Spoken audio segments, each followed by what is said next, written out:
Greetings, gamers, and welcome to the third live stream from the MisfitGamersStudios. I am your host, Vortex, and this is D&D Discussions.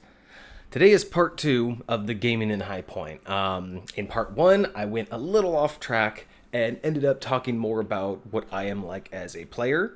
And as fine as that was, because it kind of set some ground rules, or at least some foundations for what ended up becoming my DMing style, it really wasn't the topic that I fully wanted to cover. So today we're going to be just talking about what it's like to game with me as a DM, and just some of the things that I like to do when I first meet players, how I like to evaluate them and let them evaluate me, because a lot of the times when I've talked to players or people, especially if they're new to D&D, it's always difficult because expectations are a very weird coin in terms of D&D, because you have DM expectations, you have player expectations, and then those expectations drastically differ based on how the person learned how to play, what their particular edition is, and again how advanced they are. I said again, but I didn't mention that. But the difference between a veteran gamer and their expectations of a DM, especially ones who come from very hardcore by the book editions, it's a lot more of a challenge because everyone has their own mindset of how D&D should be played, which is great. But at the same time, a lot of people don't fully embrace the alternatives.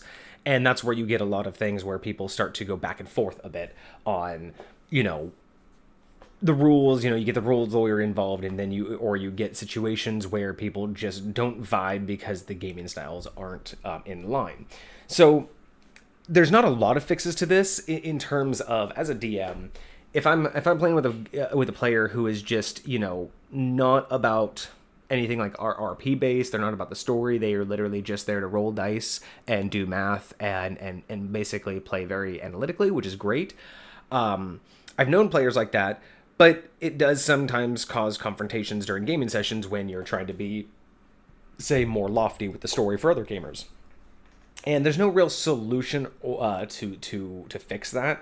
But there are things that you can do to mitigate it. There are ways that you can come to better conclusions, and that's kind of what I want to talk about today, is just some of those techniques and some of the things that I've done and I continue to do to work with my players to become a better DM constantly, but also to stand my ground and make sure that my creation, my creativity is also there, and making sure that the things that I need to maintain are maintained, such as, the integrity of my storylines, the integrity of the way that things work. We talked in the last video a lot about continuity and consistency, and I have certain hard rules that I need to maintain in order to keep those things. But as a DM, I don't have to be shut off to alternatives, especially if it allows for a better gameplay for my players and doesn't really drastically change things for me.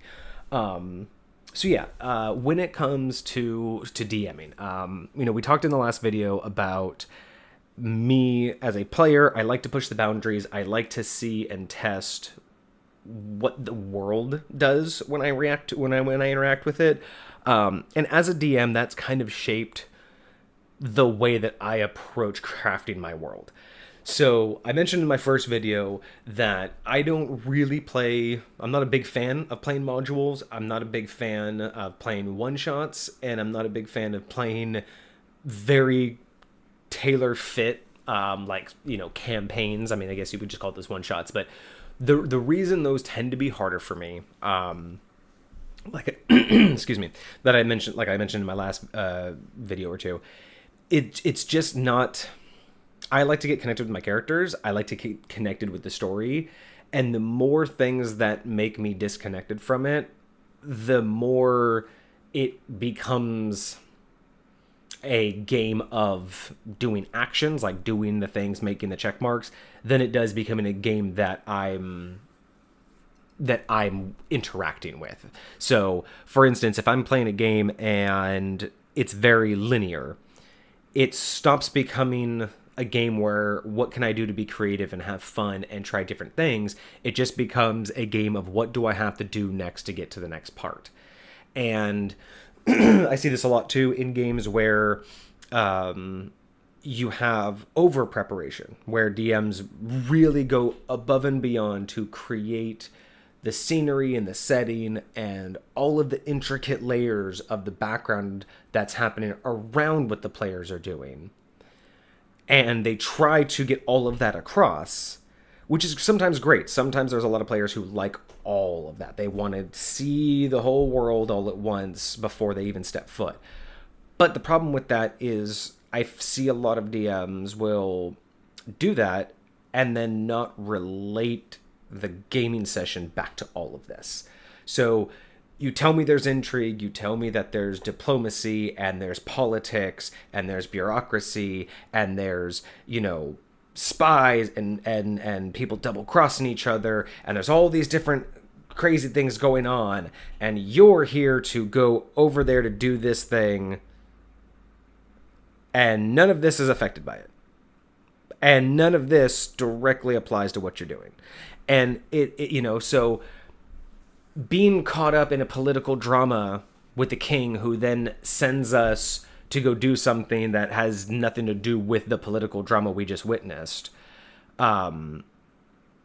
is very difficult for me because it's like you gave me intrigue, but what we're doing, if I continue with the tasks, all of that stuff is still happening, but I have nothing to do with it. And it doesn't have anything to do with me. And at the same token, when you have multiple gaming sessions where it's like, you gave me all this information like 5 gaming sessions ago, and now we're, 2 towns away, we've done 2 dungeons. When does that apply? Like, when do I need to remember that information? Because if I didn't need it then, and I won't need it for a few more gaming sessions, why did I get it all so soon? And that's the problems that I have. Again, not saying that those are incorrect ways of DMing, but those are the problems that I have when I was a player, is when you give me so much that's not directly valuable to me, I don't retain it, and it's not fun and interesting because I'm not here to watch a movie, and I'm not, it's like I'm here to play a game that I'm interacting with. So give me the things that I can interact with, and if I can't, and they're just setups for later, don't over embellish. That's like my personal tip is don't over embellish things if they're not immediately necessary, because it's so much better to keep that suspense, and it's so much better to plant seeds along the way to make, I prefer at the end of the day when it's like, if we would have been paying attention. I like realizing that it was there in my face the whole time and subtly, then realizing from the beginning, so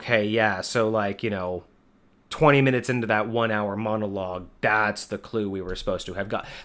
That's the stuff I just can't do. It's that whole, you have to, again, and this is that same point that I made of, as a player who struggled becoming a DM and only became a better DM the more I went out and played with other people and tried to play with other DMs and tried all of the different facets of D&D, whether it be online, voice only, text only, in person only, listening to other people play it. I did it all because the more I did that, the more I realized I saw the lowest common denominator, the thing that was common between all of the things I watched and I played, all of the struggles I went through, all of the things that I disliked. I started nailing down what were those specific issues, what were the causes of them, and that's where these things are coming from. It's the idea of getting too much information, or getting information that's not necessary, or just not applicable to my character. If I told you I'm playing a rogue and I'm here to discover the person that murdered my parents, and right now, I'm hot on the trail of something, it's like, if that's my character's motivation, don't ask me after 5 gaming sessions that when we've been trying to rescue the princess, why I'm not interested, or why I just don't interact in the game. It's like, you're bringing my character into a world I have nothing to do with. Or if I'm trying to hide my identity, don't put me in a room full of people who are like, hey, let's talk about everybody and who we are in our past, and we're suspicious of anybody who doesn't. It's like, that is not how I would play my character, and it really breaks it to me when I have to, breaks the game for me in terms of playing, if I'm being forced to not play my character. If I want to play a character who's suspicious of people, it's very difficult if I've created this like persona, because that's the character I want to play.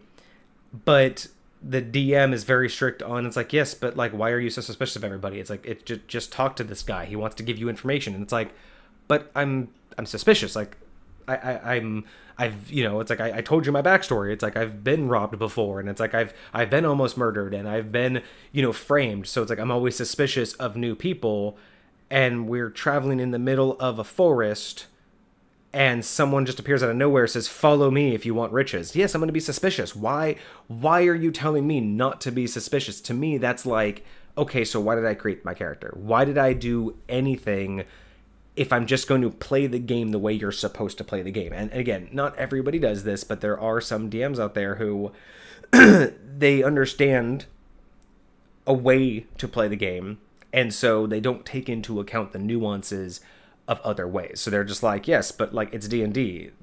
Character comes to help, you just go along with it. And it's like, yeah, that's very linear if that's the way you want to play. But again, that's when I started learning that's how you have to redefine yourself and how you play D&D. I like more open world and less linear games. So it's because of the way I interact with them. I like to do things that either don't make sense at the time or are trying to think more outside the box and try to get there a different way, because to me, it's not fun if the way's already paved. It's just, if it's already paved and it's already done and all I'm doing is rolling dice along the way, it's not nearly as fun as me getting to jump in and be like, okay, how do I want to get there? So again, I digress. That's more player talk. So let's get into DMing, how I approach DMing and how I do this. So when I first meet a player, I always like to establish their experience level with D&D, how long they've played, and really it's very basic questions like, have you played before? How long have you played? What editions do you play? And I always go, what editions do you play? Usually the most of the time when I'm talking to people, they've played 1 or 2 editions. Most of the time it's only 1, and it's a variety of brand new, have never played, 1 or 2 games maybe, or they've at least like been gaming for a couple years on and off with, their gaming sessions. So it's not as often as I get some really like veteran level players who have been playing for 10 plus years, either equal to or longer than me. It's just, I don't have that kind of a level of community of players. I have a lot of players, and I have had a lot of players throughout the years, but I would not say that it is common for me. I don't go looking for large gaming groups, but it's just not typically common for me to run across like super veteran gamers. It's happened a couple times. But yeah, so when I meet someone, it's always just good to understand like, okay, what is your experience in terms of what do you currently play? Because yes, I could go into, what have you played? But I wait for that question. I like to start off with like, what do you play? Because that right there sets a lot of tone. If they're currently like right now, if you talk to someone and they're like, oh yeah, I've been playing D&D for a while, and you ask them what they have played, they'd be like, oh yeah, I've pretty much tried them all. Like, I've tried Pathfinder, I've tried 5th edition. It's like, I've tried 4th, I've tried this. It's like, that's not as clear of a question. But if you were to walk up to someone today and ask them, hey, you play D&D, like what kind of, what edition do you play? And if they're like, oh, I'm playing 4th right now, like, you understand the struggles they're going through, but you also understand like where their mindset's at in D&D. Because if you're an older school gamer and you play the older school editions like I do, if someone says, yeah, I have only played 5th edition and that's what I currently play, it's going to be a different walkthrough process talking them into how I play. But if someone says that, if you're a 5e player and someone says that they've been, playing, 3.5, it's, you're going to react a little bit differently because their expectations are going to be different. And, it's also going to tell you kind of just where their current level is, because whatever you're currently playing is going to be what you're most fresh with. So, mechanics wise, lore wise, just a lot of different things change based on those editions, and depending on how faithful they are playing those editions. Some people are very faithful, and if they play an older edition, they don't want to use anything from the later editions. So again, it's just, that's like one of my favorite questions to start out with, is not just how long you've been playing, but what are you currently playing? Outside of that, especially when it comes to like new players or who haven't played D&D before, But those who have and have not had a lot of experience, I really like the way that I approach new players, because not do only I don't go all out and just be like, oh, I could do it better and here's what I do. I'm not like that. I'm not that egotistical anymore. And I'm just more low key about it, because I don't like to overhype people about something that they're not hyped about. So I let them tell me their interest by kind of spoon feeding how I play. So a lot of the times, I'll ask what they do, I'll ask how their gaming sessions work, I'll ask what they like and don't like about it, and just to try to get a feel for what type of gamer they are. And then, especially if they're brand new players, we just kind of get right into a basic description of how I play. But especially if they've played a little bit, I try to find those pain points, try to find the good points, and then I kind of let them know what's different. I first let them know the differences in my realm. I don't try to say like, oh, well, I do this better, or, oh, well, you like this, well, I have that. It's more of a, okay, so cool, you do all of that. Well, it's like, well, I understand 5th edition does it this way, and it sounds like you guys do this. It's like, cool. So, I mean, I just like, yeah, like that sounds really fun. I would do probably something a little bit different. Like, you definitely get a different experience from me. Like, for instance, I don't do this, or for instance, this works a little bit differently.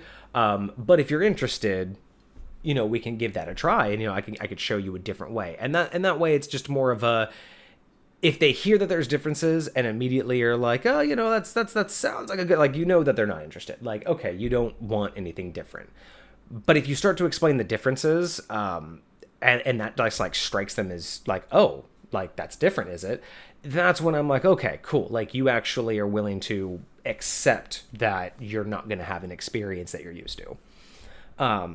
One thing I also have too, all players, regardless of your level, before you game in my realm, before we can create a character, I have this thing, I call it the scenario, but it's something that I run all of my players through right off the bat. It's like the closest thing I've ever had to a campaign. It's kind of a pre-generated scenario. It's essentially like an introduction to get into HighPoint. It's a mini gaming session before you get to create anything.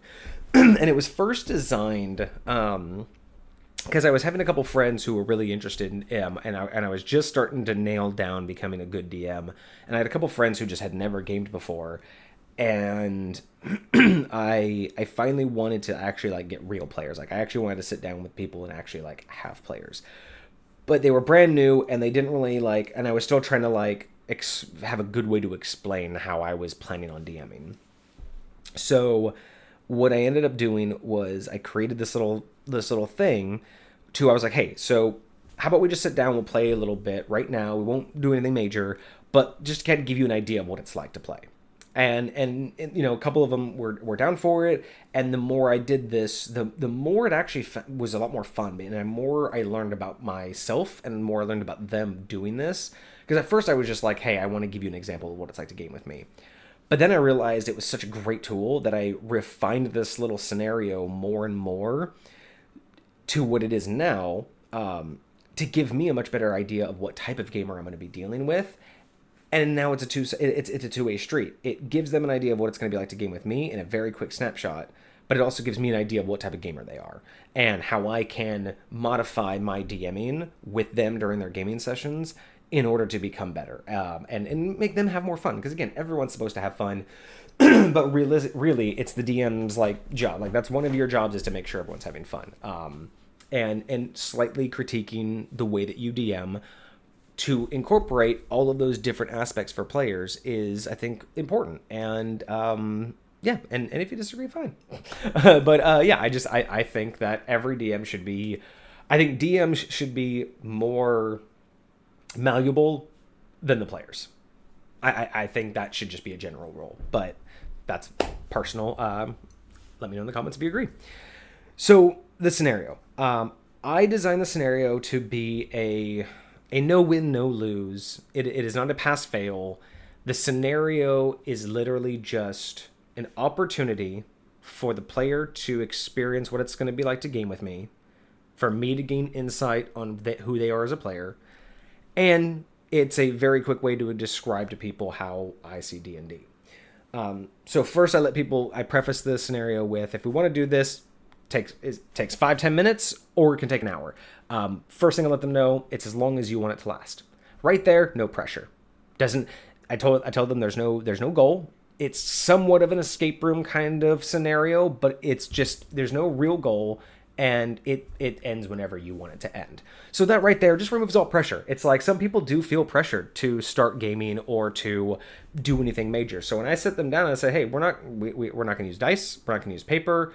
It's just going to be a conversation, but it's going to give you an idea of how I play, and especially for someone who's never played D&D, it really makes it a lot easier. I mean, I've been able to have these conversations so quickly that people are a lot more willing to open up, because I'm not throwing 5 books at them and saying, here, read this and get back to me.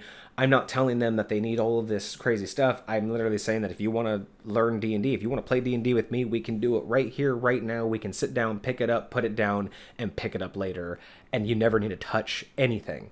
And I think that just makes it a lot more available to people. I think people, when you're not telling them they need anything, when you're telling them all I need you to do is say yes and we can start playing, I feel like people are a lot more willing to give it a try, instead of having to plan for a time to come over where, you're going to read, you're going to write, you're going to have to think about all this stuff. I knocked that out right out of the park, right out of the way, because to me, that is not necessary to garner interest. I've never had a difficulty garnering interest without that stuff. So my approach is I basically tell people, I have a scenario for you. We don't need anything. And the reason why I say that is I break down D&D into some very basic parts. And this is me basically talking to like a brand new player or just someone who's not as experienced. I'll even tell this to veteran players too, but it's not as lofty because I just break it down to them like, hey man, like here's how I see it. You get it. But if you're a new player, I'll say, okay, so here's how I break down D&D. It's from the very parts. You have dice rolling. Well, everybody, so you have dice rolling. You have role play. And you have logic puzzles. And then you have dialogue. Dialogue and role play, kind of the same thing. But essentially, those are the main parts of D&D. You have thought puzzles. You have the dialogue. You have the RP. You have relationship building, communications. And then there's the dice rolling. There's that. And then there's strategy. Those are just fundamental parts of D&D. You can get into the other things like storytelling, character building. But when you really break it down, storytelling, dice rolling, interacting, those are the big parts about D&D. All of the other stuff helps. But that's why I like to preface it with that, is there's just a couple main parts. So what the scenario is designed to do is show you the most important parts. So everyone understands dice rolling. There's a dice you have to roll, and then there's a number that you want to roll, usually high. You don't need those items to teach that. Everyone, I think, fundamentally understands that D&D and tabletop games will have dice. And it's obvious. There's a type of dice you need to roll, and you'll learn that at the time. You'll know what you need to roll, and you'll roll the dice. It's self-explanatory, so we don't need that part. So boom. That's one side of D&D that we don't even need to do for this scenario.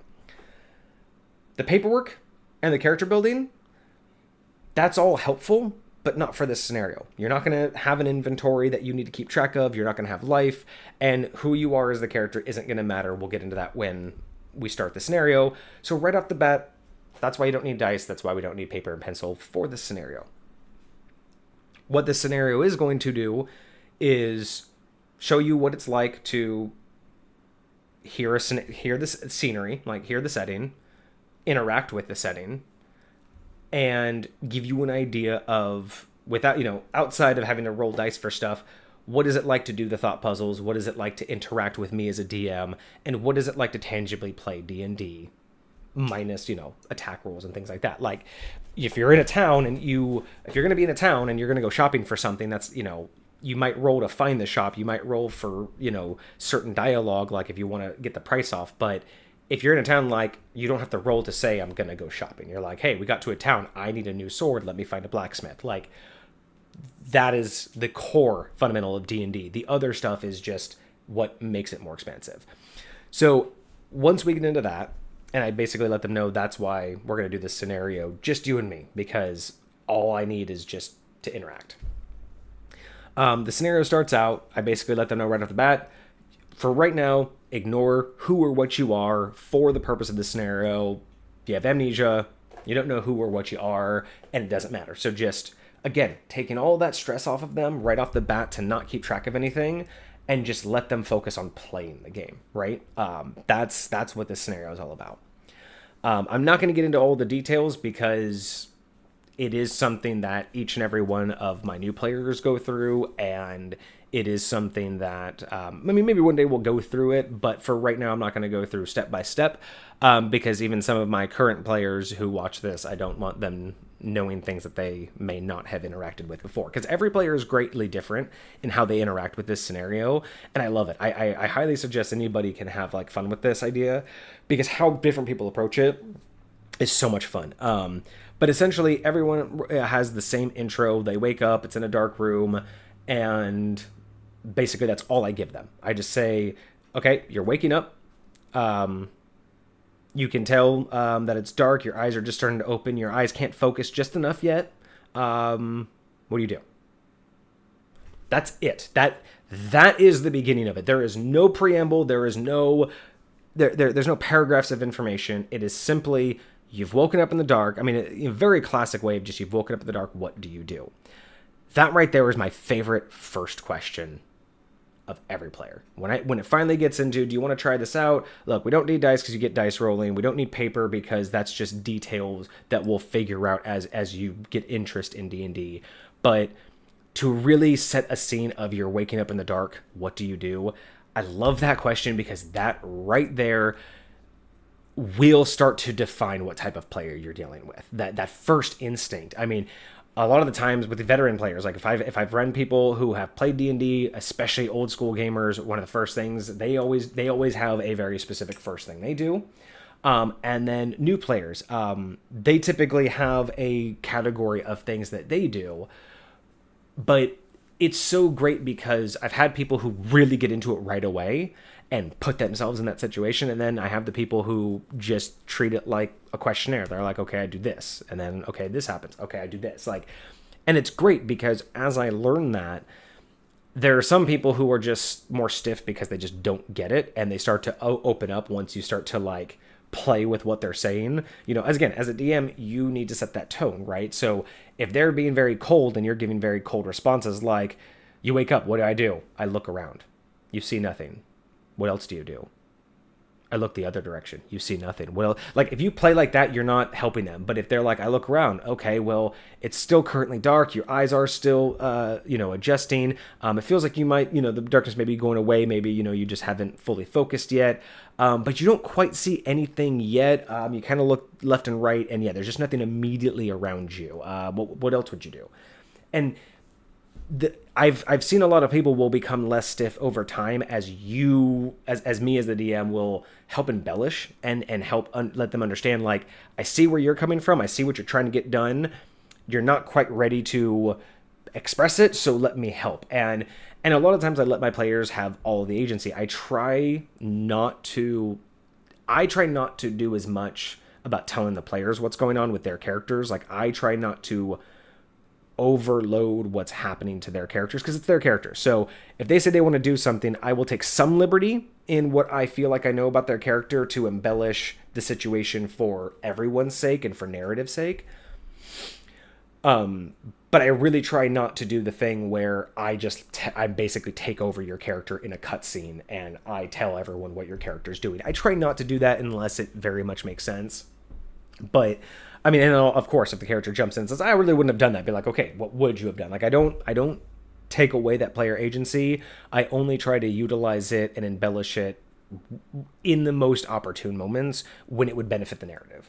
But yeah, I try to help people see in my responses. I try to help them understand, okay, again, I look around, or it's I look, what do I see? It's I would embellish saying, okay, you kind of look to your left and right, instead of waiting for them to be I look to my left. I'm giving them hey, see, you can kind of do more things all at once. It's not just one action. It's not the old school 90s video games where you can look at that, touch that. It's, you can work with me. You can really explain what's going on. And I want my answers to not, I don't want to get into full Matt Mercer mode and go into this full thing, because that can feel very intimidating to new players. I don't want to get into that full crazy mode until I know that they're comfortable with it, until I know that's what they want. Because other gamers, that just turns them off. They're just like, that's too much role play, and I'm not really into all of that. So I embellish my examples, and I embellish what I say and my responses to them to critique it to where I find their comfort zone. Some people, they are just cold and they don't want all that fluff. They're just like, okay, so I just don't see anything. And if I do that a couple times where I'm giving you some details and you're like, okay, so the point is this, I'm going to start to not be rude and say, okay, well, you don't want the details. I just understand that unless I need you to go after a red herring, or unless it's supposed to be a trap red herring or anything, basically you don't want all of the excess. You were the type of player who's like, look, I kind of just want to get to the next point. And that's great. I can adjust with that. If we're in a gaming party with multiple people, I will try to, especially when it's your character doing things, I'll try to get through your character quicker and then let other people have their embellishment. But that's where this scenario really helps, is you get to work with the player and really get an understanding of like how they interact. Now, this room has a lot of different crazy things that can happen in it, but basically what I designed it to do is not be very obvious. It's not linear at all in terms of what you have to do, but it's a very domino-like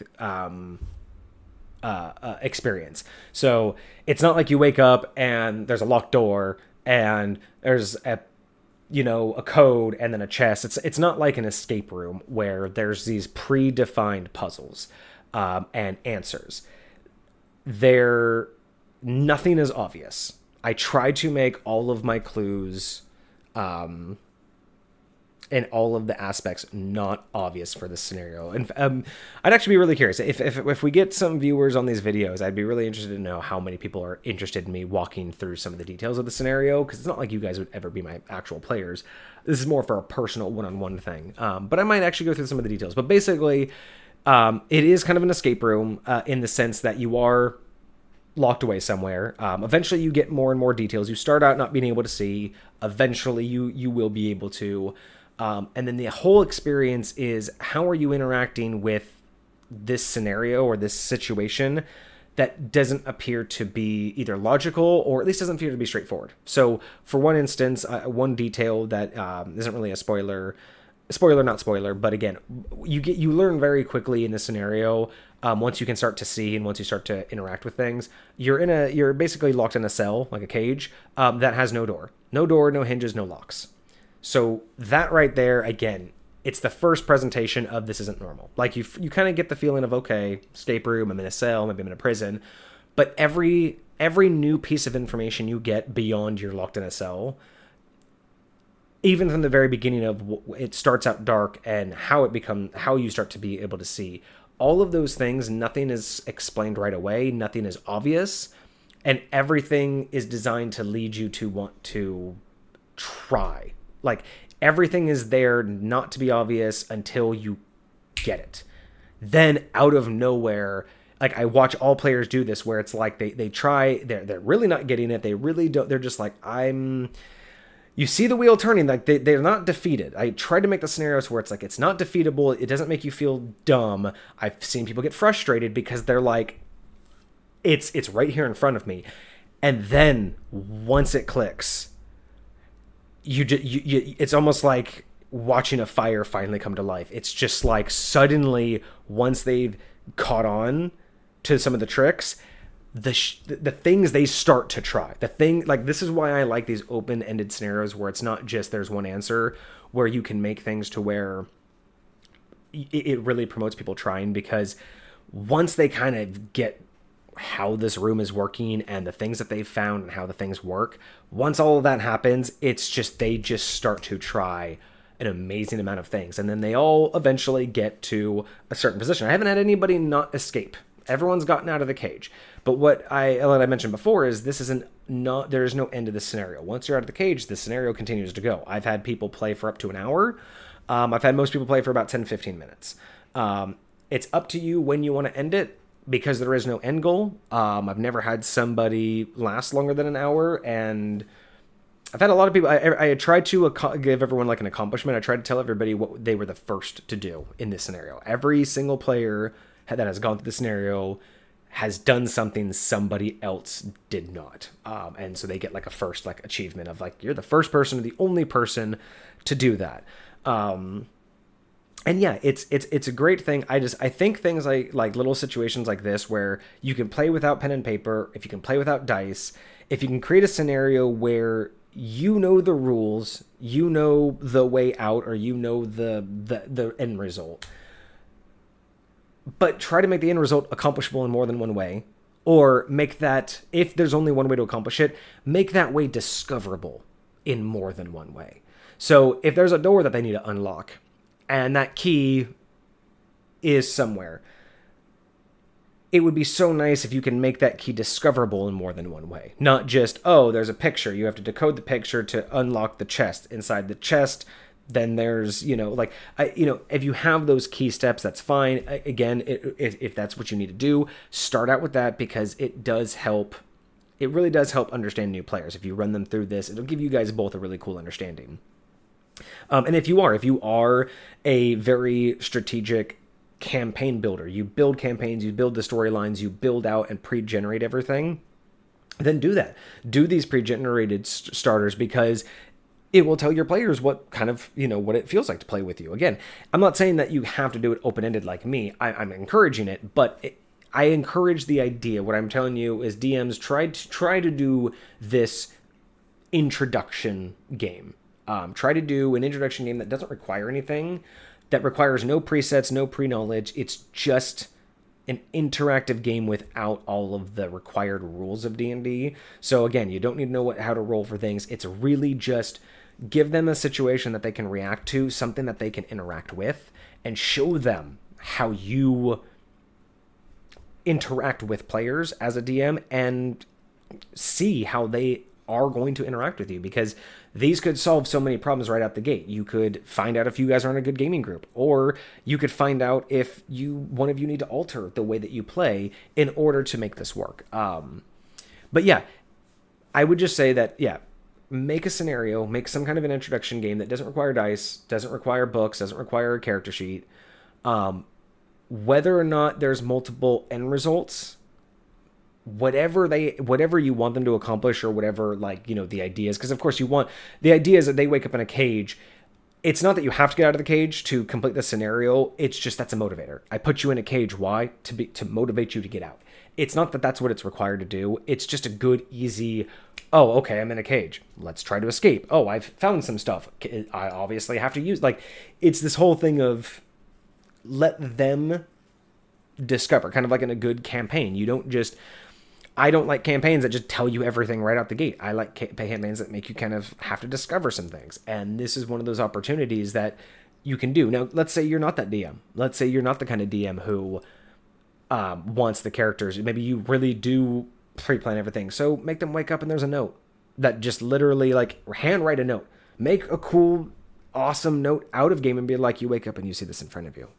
Let them read it, or read it out, do something like that, and then see what they do with that information, right? These starter scenarios can really help a lot of gaming groups really flesh out some of those pain points before you get to session 0.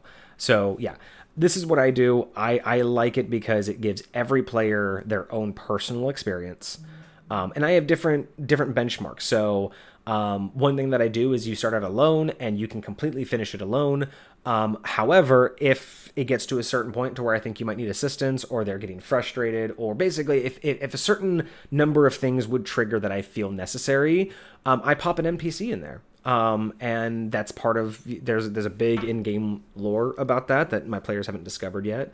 But yeah, there's certain NPCs that could pop in, and they have rules specific to what they can and can't say, but they are there to also not only provide assistance to the player in the situation and in the scenario, but I also put those triggers in there not just to Deus Ex Machina, help them do things, but again, I have those triggers because it's also an opportunity.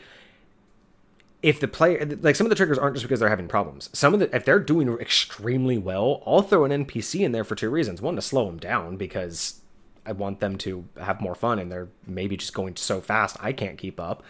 But other times you put an NPC in there because if they're doing that well and they're catching on to the logic puzzle, they're catching on to the interacting with me. If they're really just getting it and this isn't really teaching, I mean, and I just need more from them, I throw an NPC in there so they have someone in game to now RP interact with.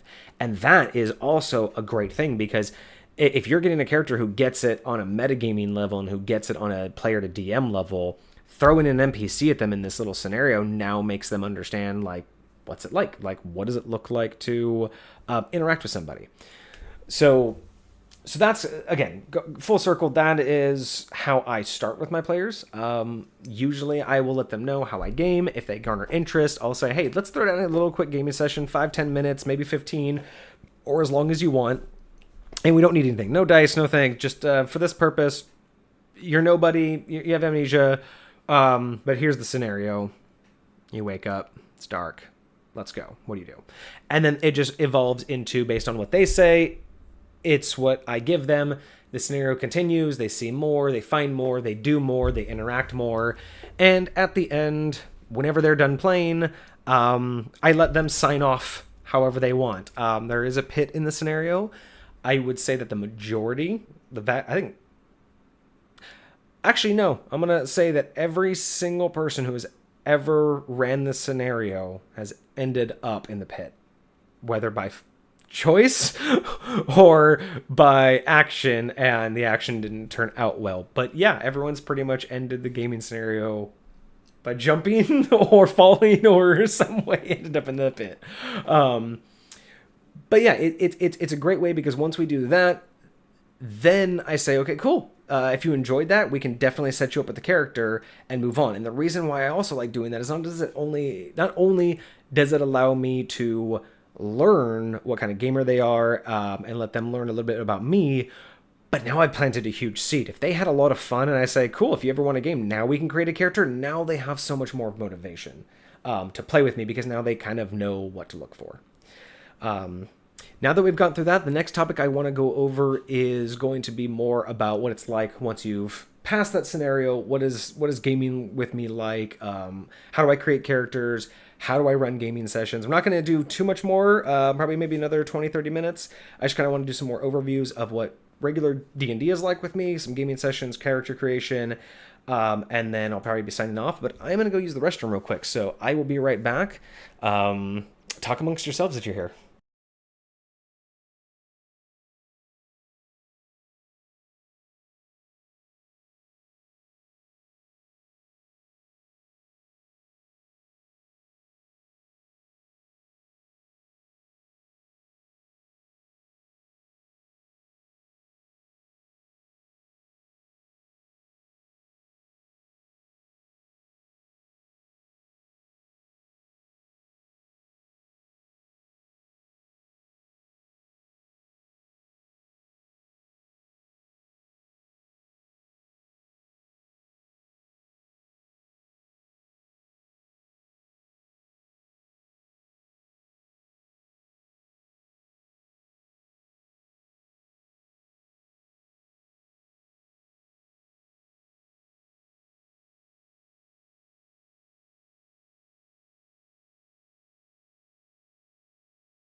All right, here we go, and we are back. So now let's say I've met the player.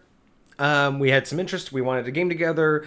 Whether they're new or a veteran player, we run them through the scenario. So they probably ended up in the pit. And now that they're done, they want to play. So when it comes to, again, it depends on the gamer. When it comes down to, like, let's say it's a veteran gamer or someone who's been playing for a while.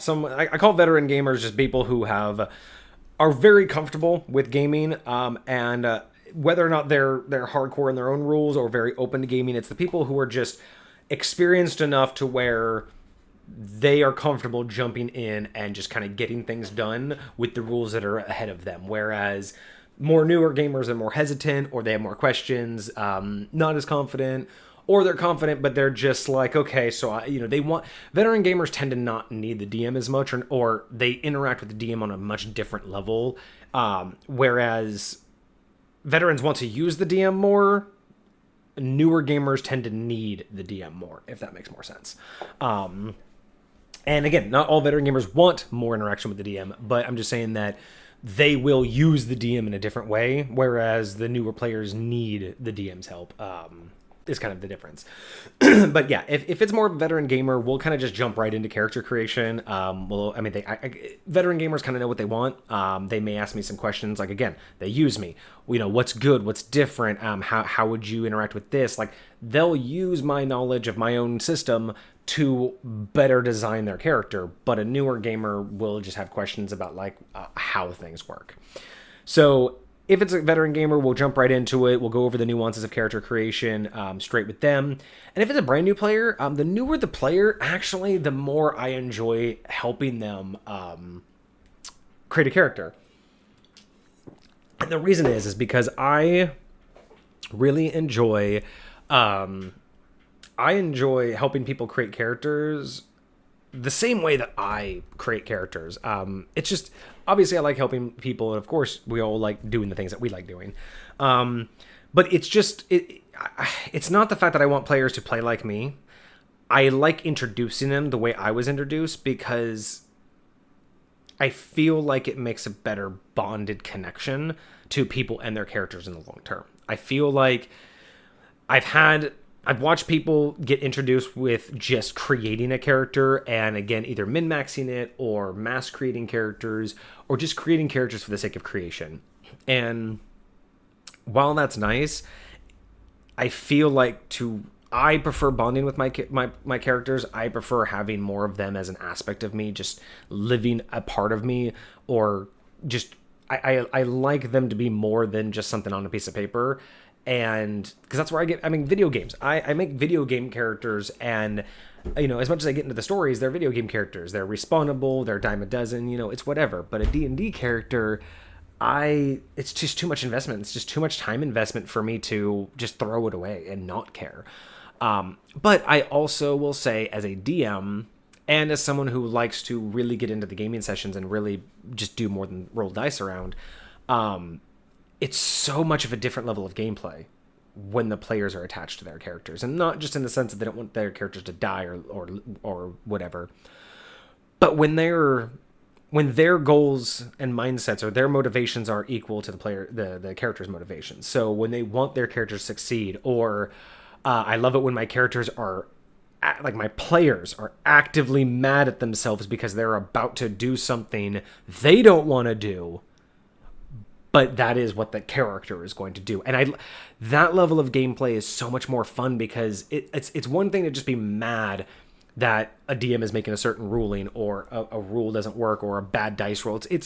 We all get frustrated at certain games, but there are gaming sessions that sometimes can just get toxic with the things people are getting mad at. Whereas it's much more fun when those frustrations are with a sense of humor and a sense of humility, of this is the worst possible move I could do, but yeah, he's gonna think that he has no other option. Boom. And it's like, I respect that. And because of that is something that I prefer to do as a DM, is instead of making these pre-gen scenarios or knowing how certain things are going to end up happening, my pre-planning is just making things make sense. If I have a boss and they've decided to sneak in on this guy, oh my gosh, think about the mindset here. You have a big bad evil guy. He's a wizard. Wizards need to prepare spells. I understand that wizards are paranoid, and I understand that wizards, if you're doing certain things, like if it's the climax and you're actively doing the big bag evil thing that will destroy the planet, you're probably going to be a lot more prepared and have your defenses up. I get it. But when the party decides that they found the big bag evil guy and they're able to fucking sneak into his goddamn base. And I should probably say that in case for future editing. So when they finally find the big bad evil guy, and they actually sneak into the base, like into his library, dude's just chilling. I'm in my library, blah blah blah. You're telling me on a Sunday afternoon, this big bad evil guy had just chilling in his library, probably woke up 2 hours ago, barely had his morning, bean brew, and you're telling me that he woke up 5 hours ago. He has prepared his spells, done his rituals, and is in full combat ready mode and has 2 of his buddies on. I mean, if you really want to make your big bad evil guy like that paranoid, that's fine. But I'm the kind of player who's going to look for that consistency in other areas. Like, to me, if you've portrayed this guy as a mastermind, or also portrayed this guy as like he's evil, but he's also kind of just like, the normal guy. It's like he's just like, depending on how you play it, it doesn't make sense that this dude's going to be like that fully ready. But no, that's the encounter you planned. I can't play like that. So going back to my point of players doing what is not the best, I try to DM almost the same way. So I will have multiple pre-planned situations based on when the characters decide to stumble in on it. So if I have a boss encounter or any kind of encounter, I will usually have a plan A, or a plan B, plan C, or just some slight modifications on the ready that would make more sense based on what happens versus this is the encounter I decided on, right? Like, if you're like, they're gonna go raid this goblin fortress, you can pre-plan that all to hell, but do you have a backup plan if the party suddenly decides, let's do it at dawn instead of dusk? Or do you have a plan for, they are gonna sneak in, but one guy decides to, throw a firebomb right in the middle of camp? Like, it's just DMs have, I'm not a big fan of the trope that DMs don't like their characters throwing a monkey wrench in all of their plans. I mean, I just think that that's a lot of selfishness from DMs personally, is because that just means that you wanted what you made to happen more than what you wanted the characters to go through. Like, again, I think DMs need to be more malleable than players, because we do, a lot of DMs, we do put a lot of time into what we do, but it's also our fault. Like 100% hot take here. It's our fault when we're disappointed that our plan didn't go off.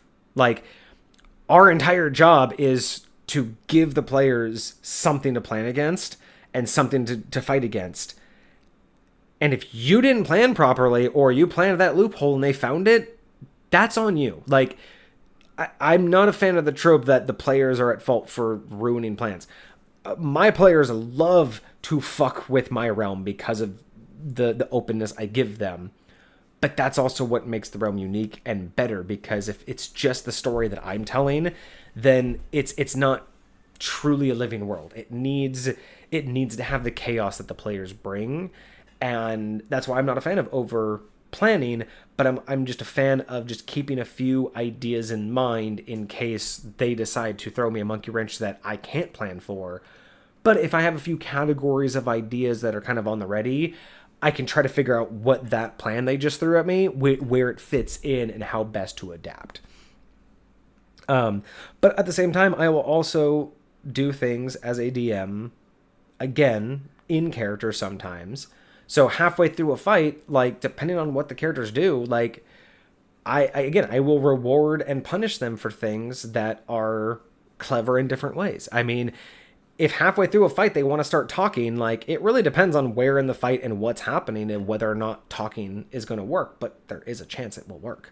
I don't like the idea that things just won't. I don't like pre-deciding what can and can't work, because to me, if you've pre-decided that, you've just completely taken away the opportunity for the players to be creative. If you've just decided this can't happen, you're just basically telling the players, well, you can't play like that. And granted, yes, there are some things that just can't happen. Like, you're not gonna take a long rest next to a fire underwater. Like, I get it.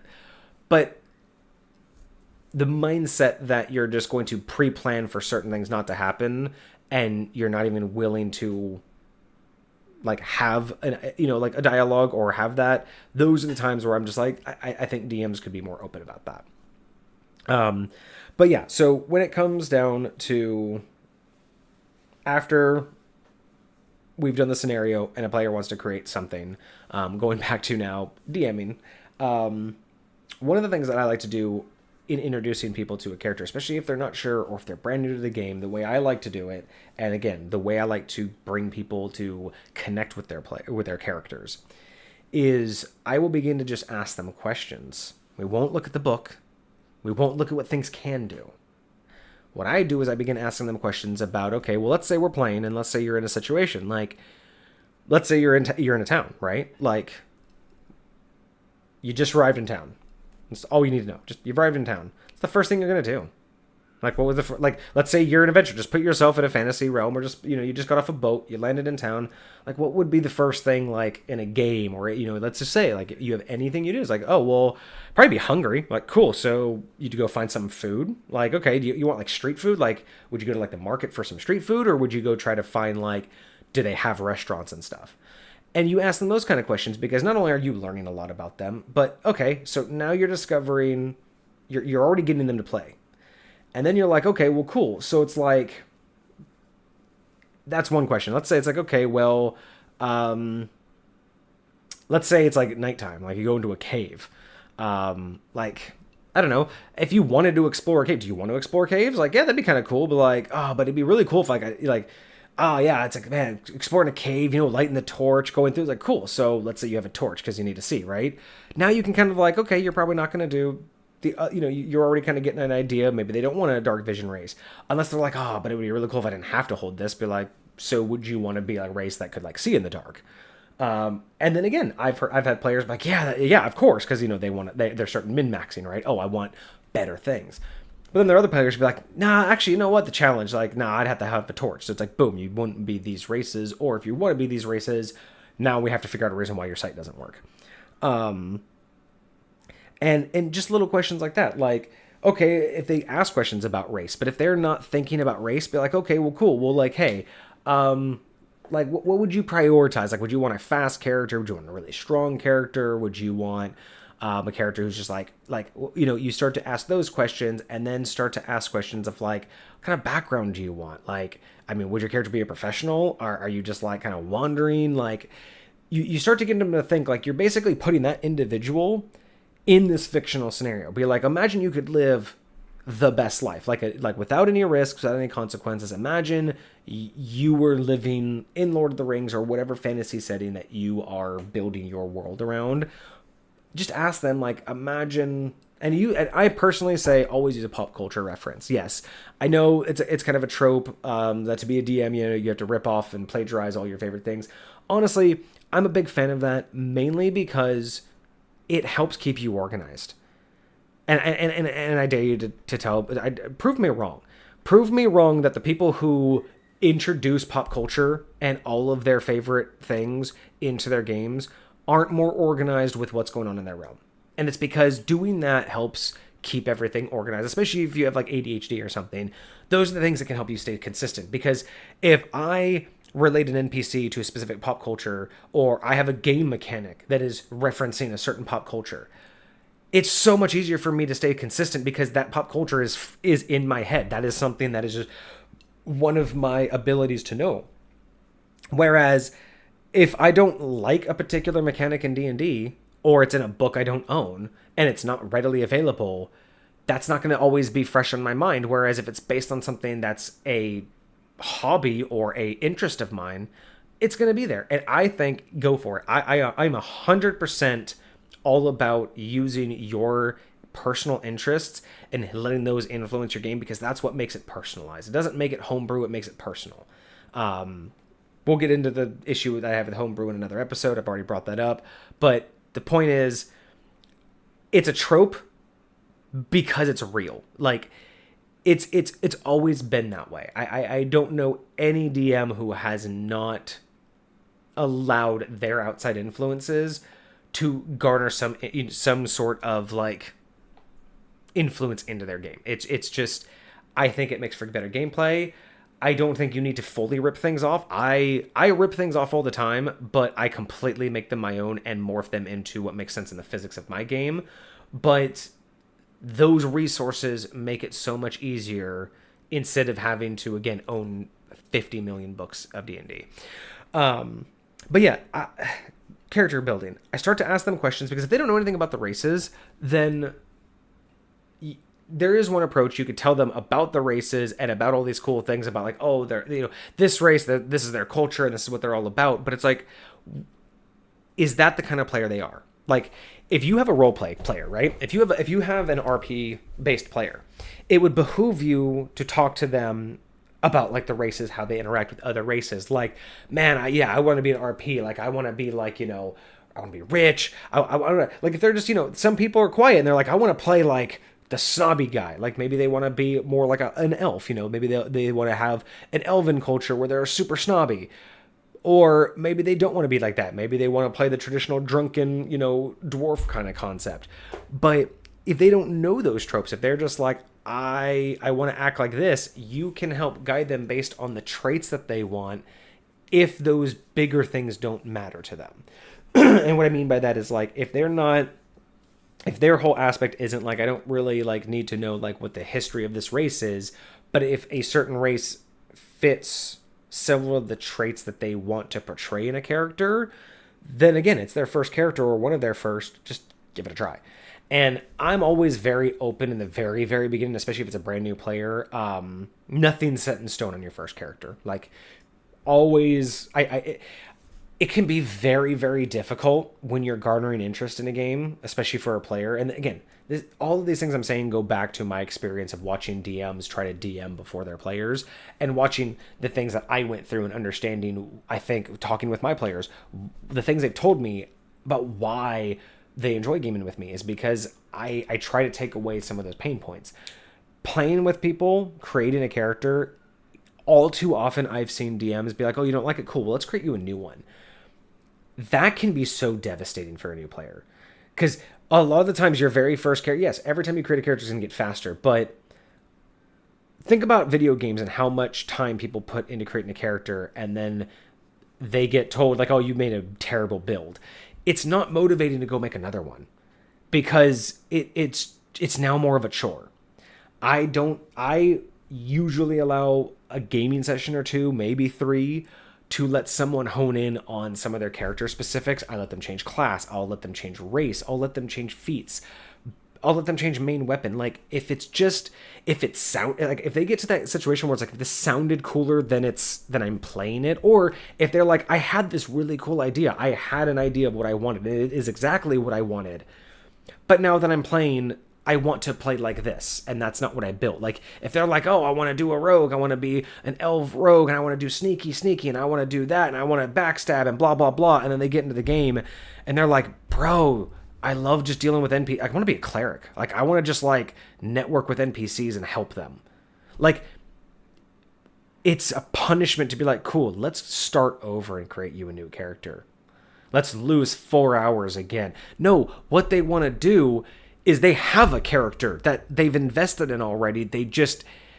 It's just not quite what they want. So telling them to restart and again, it also sets a different precedent of, okay, we'll just toss that. You don't need to be connected to that. Like, especially if they've named it, some people, like, it's a psychology thing in my opinion. Some people get connected to their character at certain stages, and if they've played with the character already, unless they decide, like, I don't like anything about this, I want to start over. But if all they're saying is like, man, I think I should be a cleric instead of a rogue, just make the alteration. Like, I encourage you to just make the alteration because it will allow them to stay connected so much more than giving them the idea. Now, granted, I can, devil's advocate here, I can see the argument being, but that will maybe make them not be able to handle losing characters in the future. Maybe they should, learn right away. It's all about making characters. Hey, if that is the gaming group you're getting into and that's what you want to teach, go ahead. Like, again, everybody has their own way of playing. It's not my approach because it's not how I like to play. I have gamers who don't mind just tearing through character sheets Hey, I work with them. I'm down for that. They don't need to be connected to these characters. I don't care. Because now that I've known as a DM, once I learned what keeps them coming back to my realm, once I've learned what, like, they like building characters, but it's because of the way that I allow people to build characters and the different ways that we can make them. So I have people who like to make a lot of characters just because that's what they dig. They don't really care about getting them to a certain level. They just want to see how they play and then make tweaks and see how that works. But that's because I play to them. I don't give them what they don't want. I give them what they do want, while I have other players who want more RP. So I give those players more RP.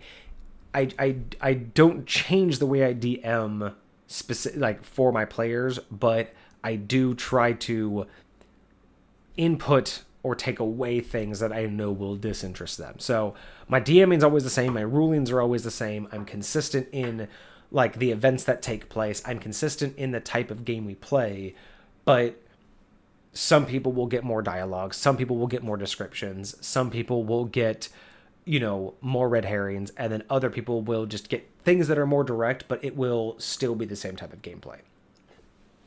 And that's what I really encourage a lot of DMs to do, is just be willing to, like, for instance, good example.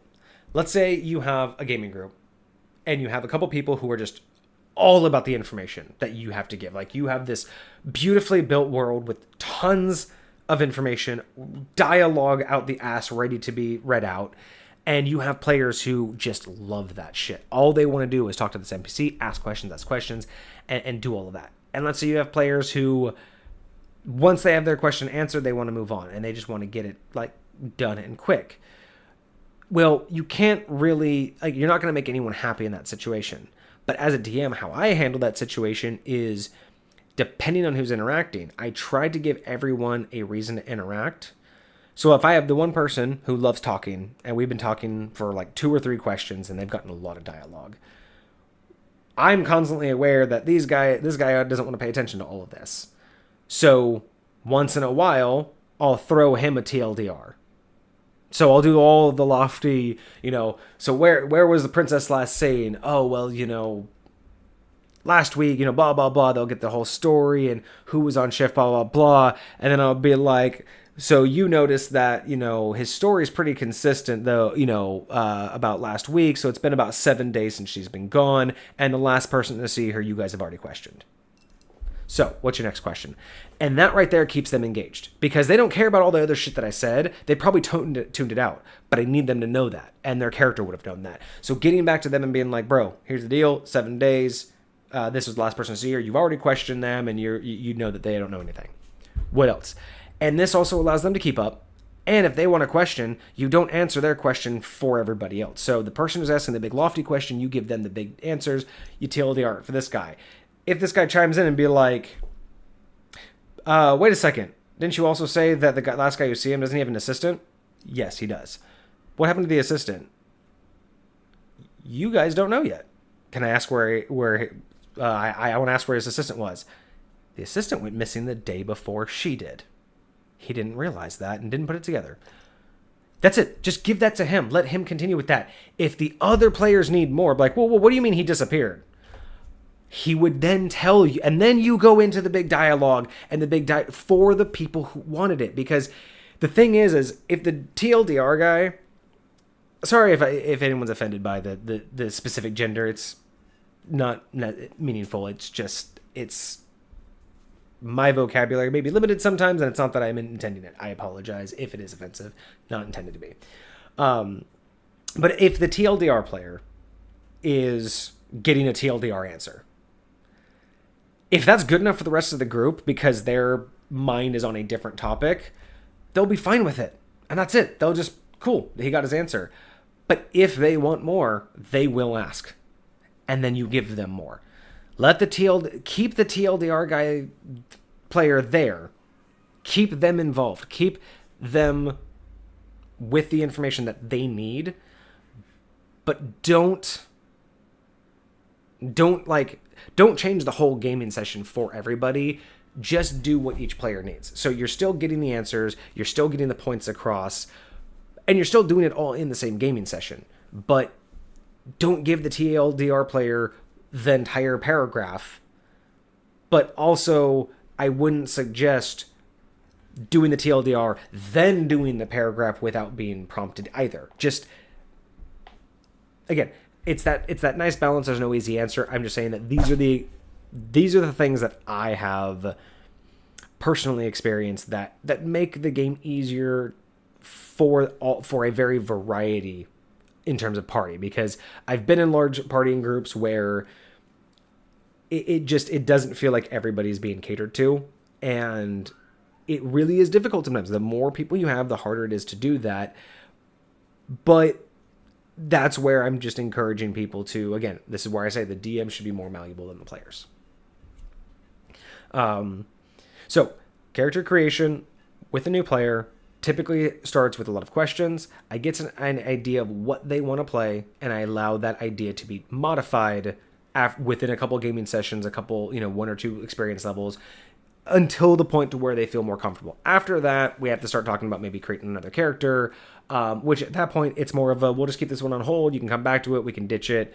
Nothing's ever pressured on them. At first, at least. And again, as for the veteran gamers, we just kind of jump right into that character creation. I don't have to walk them through it. I basically just tell them the alterations that I make. Now, I, at one point, went all out, pretty much did my own character sheet from the ground up. And as much as I loved it and it had a lot of cool concepts, this is one of those things where talking to DMs that over-prepare, or talking to DMs that, like, I know what it's like when we want to create something and we want to use it and we have all of these beautifully written mechanics for it. But I will say this.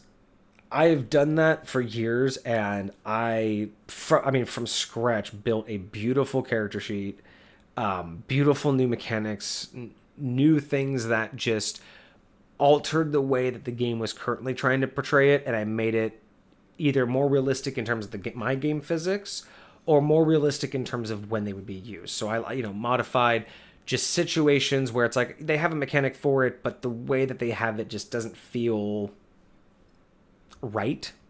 So I made all these great modifications, and it made all this sense. But I started to learn over time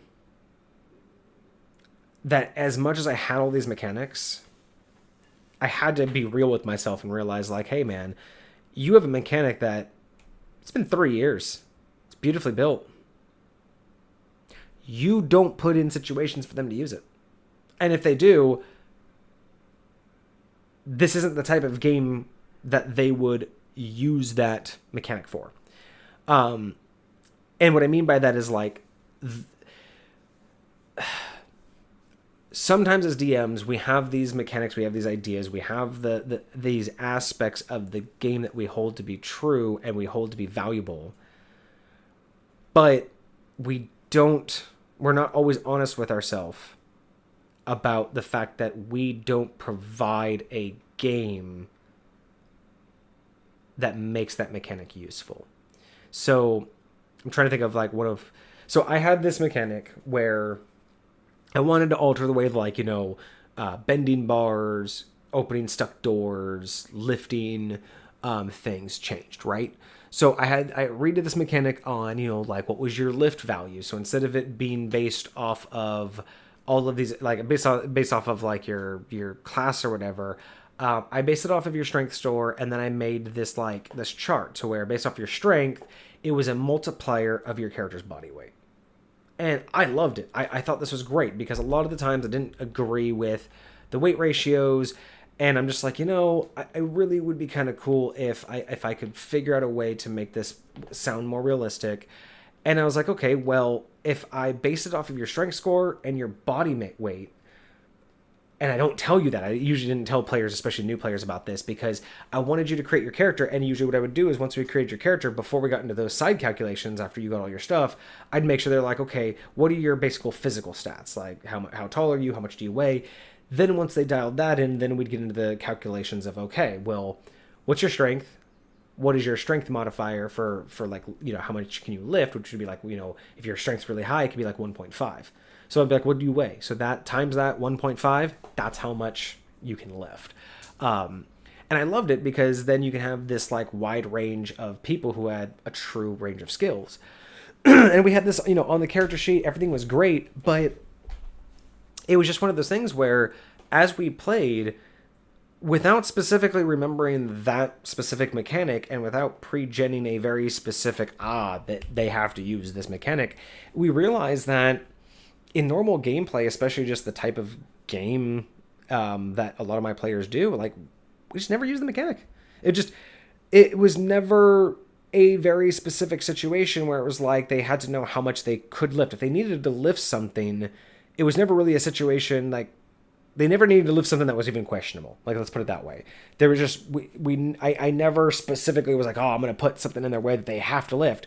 I don't play like that. I give realistic scenarios. There's plenty of scenarios that they could have used that mechanic, but there are other ways around it. And we all realize that's just not the type of game we were playing. Now, this isn't the greatest example. There's tons of stuff. Maybe I'll actually break that down one of these days. Maybe I'll actually pull out my old character sheet and break down why I shortened it and really got rid of a lot of that stuff, because as much as those ideas were great, and I feel like a lot of us DMs do this, where over the years we come up with so many great and amazing ideas and we want to use them, but over time I think we have to be real with ourselves and just understand that, hey, we just don't game like that. Our players aren't those type of gamers. We don't create scenarios or campaigns or situations that really make that usable. And so it's either taking up mental capacity, it's taking up space on your character sheet, or it's getting in the way of a mechanic that could be simplified or even improved.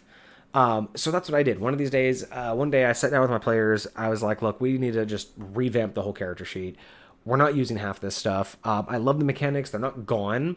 They're situational. I have these mechanics. They're saved in case some situation or some puzzle needs to happen, and these will be the rules. Like, hey, you've run into this room, and these are the things that you can do, and here are the rules that you have to follow in order to get through this particular room, right? That's like maybe I'll do like a competition. It'll be a strongman competition. Like the rules will be based off of that weightlift chart that I made, but that won't be the normal strength mechanic. That'll just be for like the mini game. And I feel like a lot of DMs could benefit from this, because I think too, I think there's an idea that every time we create something, we want to put it in, and it's like, yeah, I know that why create it if we're not going to put it in there, but sometimes that can get in the way of why people are enjoying the game, and it could also get in the way of making things make sense. There are a lot of times I've been in situations with my gaming groups where we were going through the actions, and it was a great idea for a mechanic, but it was shoehorned in to the point that what we were actually doing made no direct correlation to, like, what players were doing made no correlation to what characters were doing. So there's this one gaming session that we had, kind of vague on some of the details. I just remember what it ended up doing was we had a puzzle that we had to solve. We had to get across something, and we had a puzzle to solve. And we basically had to like figure out a way to activate a bridge. And the whole way the players were doing this was, it was a mechanic that was being tested out for like, it was like a skill check or something, where we all had to do a skill check in order and we had to make so many skill checks in order to activate this thing and get across the bridge, right? Or get across the gap. And there were rules on it, right? It was a cool little mini game kind of concept. It was a cool, interesting thing where it's like, no one person can reuse the same ability, and you can't use the same ability as the last person. So you can't ever use the same ability twice, but you also can't use the ability as the previous person. So if someone uses athletics, you can't use athletics, but they can never use athletics again for this puzzle, but you can if you're the next person, but the next person can. So out of game, the players were basically deciding what stat to roll against, like what thing they were going against, and they were telling in game what they were doing. But in the end, it didn't correlate, right? Like, one of us used a perception check. Like, we used perception to look at the thing. And by looking at it and thinking about how we could solve the problem, I succeeded in the skill check. And that's, in the end, like, we didn't activate anything. We all got across by completing the skill checks, but the skill checks weren't correlated to how we got across. Like, my character got across by thinking about it. Like, I didn't have to do anything. I passed my skill check using perception to think of a way across. One person used athletics to climb their way across, and another, like, in the end, not all of us used something to get across. We just made enough skill checks to where it's like, okay, we succeeded this puzzle. And those are the things that I take away as a player. Again, this is why I think DMs benefit as being players a lot, is because that's something that I took away and I said that just didn't make sense. And I'm sure it made sense on paper, and I'm sure it made sense mechanically, but to the players, we all just kind of felt like we accomplished nothing. It was we might have all just decided to roll a DC check against a number and see how many times, and just try to see if we could succeed more times than we failed. And that's just, again, that's personal preference, but it's, by being a player, it's how I've learned how I want to be a DM. So we've actually talked a lot more about character creation than I thought we would. We still haven't even gotten into fully what gaming with me is like, so we're going to get into a little bit of that. I might do another part 3, but we're gonna be closing this up here soon. But yeah, so let's say we've created your character. We've gone through all of that. We do all of the fine-tuning, and now you're playing. So gaming in my realm, as I've talked about before, is very open world-like. I would say that the players dictate more about what happens than I do.